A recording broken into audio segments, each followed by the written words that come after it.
Well, since you've already heard from some other SEC people during this conference, I'll assume that their disclaimer is a generic one for all of us. I was very pleased to get the invitation. I really enjoyed your hospitality. The tour of the stadium yesterday was something I'll remember. That was, if you ever get an opportunity, if there's another one of these conferences here, take Paul up on the tour. So I think this timing of this conference couldn't be better, given the deliberations in Washington today about the future of the financial regulatory system. And hopefully these deliberations can be made can take place with thoughtful consideration, given to the growing body of academic literature that this crisis has generated. The SEC is an agency that prides itself on its open, deliberative process that it uses to make decisions. Last fall, however, as the crisis deepened, the Commission was forced into the uncomfortable position of making emergency actions where we had very little time for analysis. And it seemed like every time we turned around, another body was floating to the surface. And our commissioners and staff on the Commission were forced to make some of the most difficult decisions they've ever had to make in their lives. And Eric Siri, I guess he's not here now, but he bore the brunt of a lot of that. And he took a job commuting from Boston down to Washington, where he thought he was going to actually go home on weekends. And it turned out for many months, I don't think that actually happened. But now, in spite of Maureen's talk yesterday about the gloominess of the situation, I hope we're in a spot now, or at least we're not where we were last fall, where we were working every weekend with some emergency action, that hopefully we have a little breathing room now where we can step back and once again follow a process that's informed by analysis and evidence. At the SEC, our commissioners frequently rely on the work of academic finance, and the SEC's Office of Economic Analysis is the Commission's main link to the academic world. Throughout the years, this link has been bolstered by scores of academic economists who have spent time on the staff of the Commission, either as visitors, fellows, or consultants. And many others have presented seminars at the Commission. We have a pretty active seminar series where we bring in a lot of people each year. And it works the other way, too, that SEC staff members have been frequent contributors to the academic literature, have participated in conferences such as this one, and have presented seminars across the country at campuses all over. In addition, the list of SEC alumni who hold academic positions increases each year. So today I'd like to share with you just some observations on the connection of the work of the SEC and the work of academia, and ways in which this connection can be strengthened to the benefit of both. First, I thought it might be helpful, you've heard some discussion today about the SEC and the role of economists, but I thought it would be helpful to understand, from my perspective, the role of economists at the SEC. The Office of Economic Analysis serves as the chief advisor to the SEC's commissioners and the staff of the Commission's operating divisions on all economic issues related with the SEC's regulatory mission. Our goal is to provide rigorous, accessible analysis that addresses the economic impact of potential regulatory actions. In my view, I see the SEC's commissioners as welcoming economic analysis on these issues. They do this because I think they find economic reasoning and the empirical tools of economic analysis a useful framework for sorting out various policy options. If you look at it from their point of view, they are presented with ironclad arguments on every side of every issue. And they need some tools for being able to sort out common sense from common nonsense. I think they find the economic framework helpful for doing that. They also find economic analysis useful in teasing out some of the unintended consequences that are often hidden inside proposed regulations. Now, as strange as it may seem to this audience, economic analysis is a relatively new idea at the SEC. In my first stint at the SEC nearly 20 years ago, I can remember being scolded by an attorney who told me, "You don't understand. This is a policy matter." and the implication was that the formation of policy within the SEC was really the exclusive domain of those attorneys who held the pen in writing regulations. At that time, rules and regulations were often formed on the basis of a single anecdote. I would try to counter by touting the line attributed to George Stigler about data being the plural of anecdote, but even when making such a sales pitch, I got few takers, and I often found myself feeling like a snake oil salesman who believed in my own snake oil. Even today, economists are vastly outnumbered in policy discussions, and because of this, I sometimes get a little sensitive about my place in the pecking order at the Commission.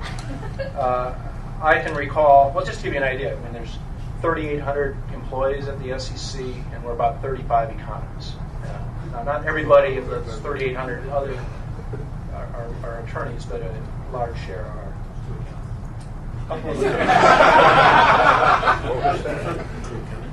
So when I first arrived at the SEC in this job a couple of years ago, an attorney came to my office to welcome me and to try to find some common ground. She mentioned that her brother was an economist, and she told me about her brother's many accomplishments and what a great economist he was and what a great fellow he was, until she suddenly stopped mid-sentence. Her face froze, and she got this far-off, dreamy look in her eyes before she continued. She says, "You know, it's really too bad. He was smart. He could have been a lawyer."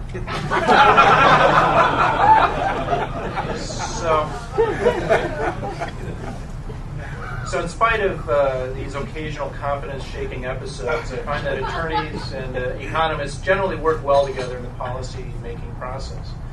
And this is as it should be. Including economic analysis in the rulemaking process is not, as some have alleged, a sand-in-the-gears exercise. The challenge for economists at the SEC, or any regulatory body, is to see that economic analysis is applied uniformly in the rulemaking process and is not regarded as a take-it-or-leave-it option that depends on whether it is useful for advocacy of a desired outcome. Within the federal government, the SEC's Office of Economic Analysis has, I think, acquired a reputation for high-quality economic analysis that's applied to regulation of financial markets. And this reputation has been built over many years, and it's through the efforts of my predecessors, Chester and Eric and Larry Harris and others, who have made the office what it is today. The office has both a permanent staff and a staff of visiting fellows from academic programs around the country. The office has become a destination for many outstanding financial economists who find the SEC to be a wonderful place to apply their analytical skills and make an impact on issues that really matter. When recruiting academics, I'm often told that the reason they want to come to the SEC is that they want to gain real-world experience. And I'll leave it to you to decide whether the SEC or Washington, D.C. represents the real world. However, I try not to destroy the illusion, and I certainly find it's true that when isolated academic comes to Washington, that they can immediately gain insight into the operation of financial institutions and the regulatory process, and it's a very good opportunity. And this is my second tour of duty at the SEC, which I think allows me to opportunity to compare the role that economic analysis played in the early 1990s during my first tour to the role that it plays today.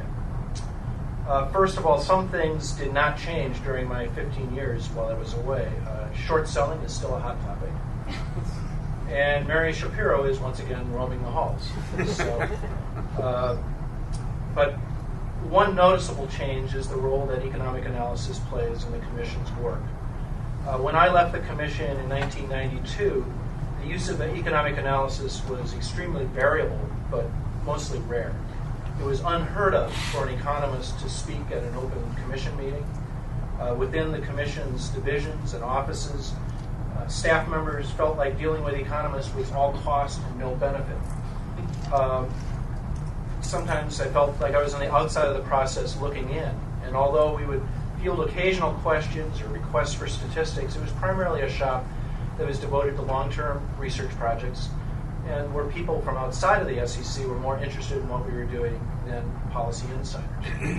The office was then and is now staffed by many talented folks. In fact, Chuck Brzezinko was there when I was there the first time, and one of the members. They worked hard, although unsuccessfully, in trying to be involved in the process. It was frequently the case that there was little interest in what we produced unless somebody thought to ask, and often that was far into the process when it was either too late or too inconvenient to change commission action. In short, economists were rarely part of the process when it mattered. Now fast forward to today. The commission and the staff supporting the commission have welcomed economists into the process. Now this isn't just because they suddenly saw the light. It is, I think, due to a number of factors. I think the usefulness of economic analysis is one critical factor, but also there's the fact that the Office of Management and Budget and courts want to make sure that proper analysis was conducted in our rulemaking. So there's a self-interest to making sure that we have rules that can survive scrutiny by OMB or the courts. But economists today are regularly consulted on and engaged in issues that are working their way through the commission. The commissioner is asked to be briefed by our office on nearly every topic. There's hardly an issue that goes by without a commissioner asking the question, what do the economists think? And space is reserved at the front table during open meetings for the economics staff. Economists play a vital role in the day-to-day operations of the commission, whether it's in enforcement matters, examination or inspections, or the broader policy-making issues. It's not surprising that economic analysis has come to play a more important role given the work of the commission. After all, the commission is making not only laws, but is implementing economic policies with respect to our nation's capital markets. Economic analysis can help evaluate the trade-offs and consequences of potential rules, but economic analysis is equally important at the beginning of the rulemaking process and should not be viewed or should not be used only to make judgments about whether to evaluate rules, but should also be used in evaluating the trade-offs in the policy formation stage. So in the coming months and years, my efforts will be aimed at three things. First, I want to see that economic analysis is included at these earliest policy formation stages and not just at the end of the process. I think we do a good job of that, but it's something that needs to be done consistently. And I think it's the consistency that we have to focus on. Second, I want to make sure that it is done consistently. And third, I want to help bolster outreach to the academic world so that that the commission has available to it all relevant academic work, and that this is more closely integrated in the SEC's decision-making process. Now, what do I mean by outreach? How do we do this? Well, first of all, I think we need to recognize that these are public policy issues. These are not issues that the SEC owns, that we really need to go outside of our headquarters building and seeking input on these issues. So I think part of my job is to be a time raiser.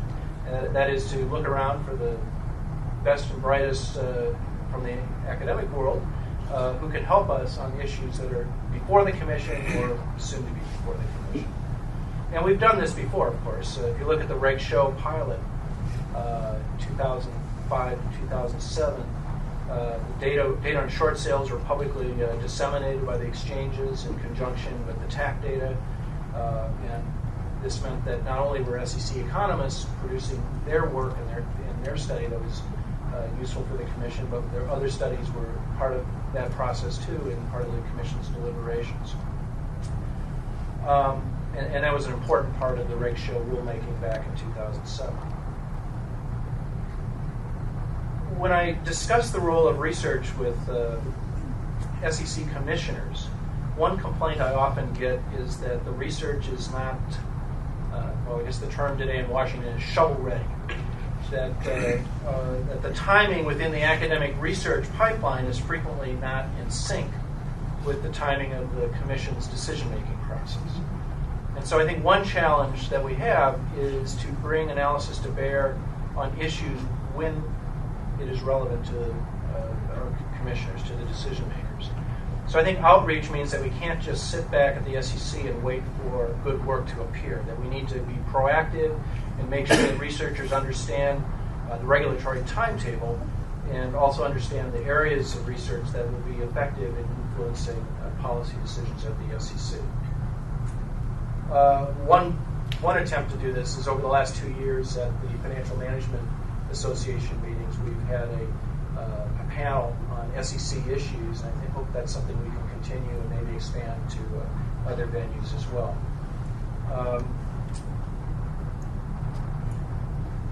I think outreach can also mean helping researchers understand how their work can be included in the SEC's decision-making process.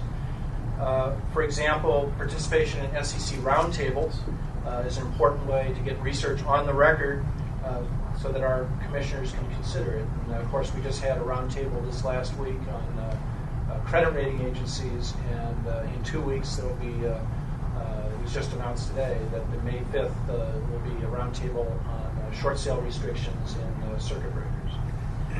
Another way academic research can be included is through the public comment process.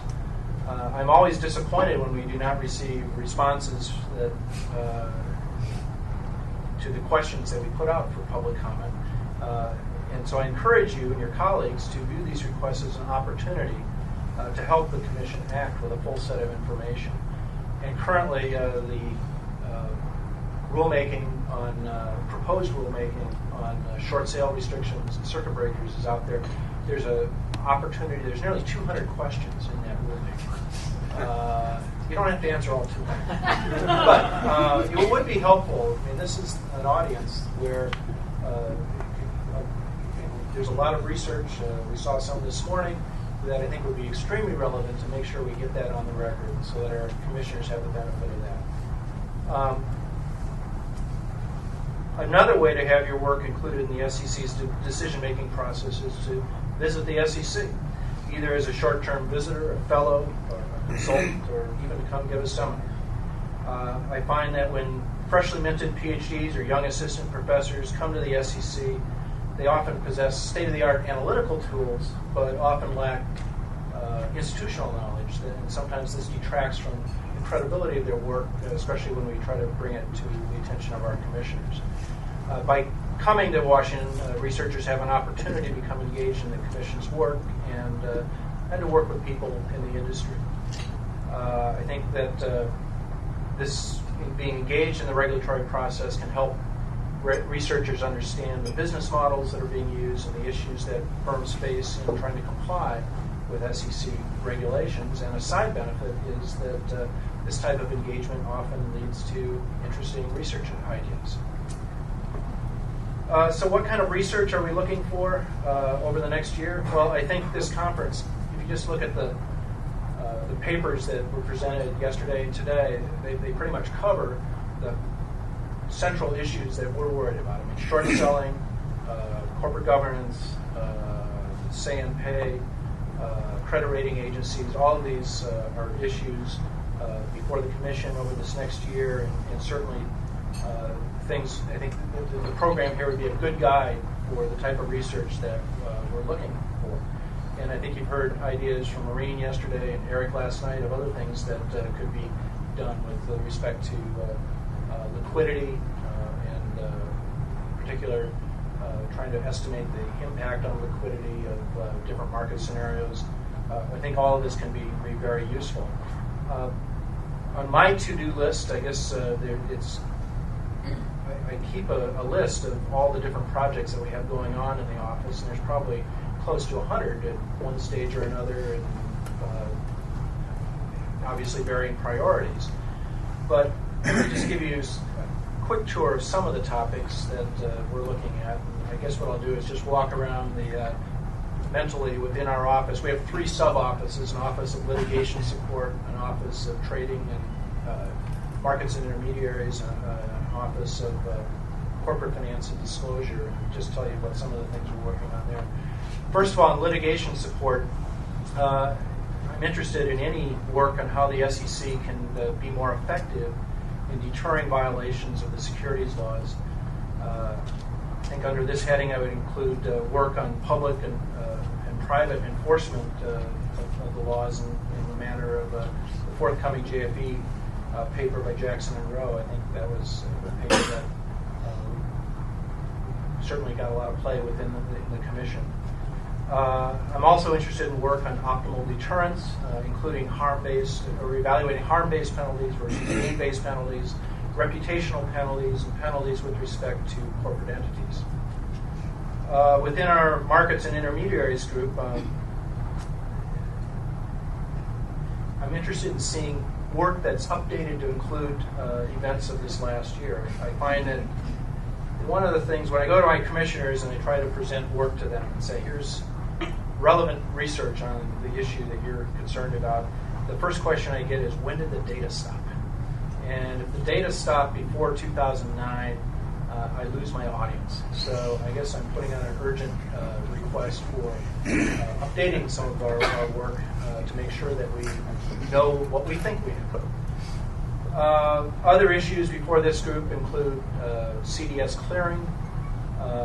Found the recent work by Craig Perrong and Daryl Duffy to be extremely relevant and helpful in our work.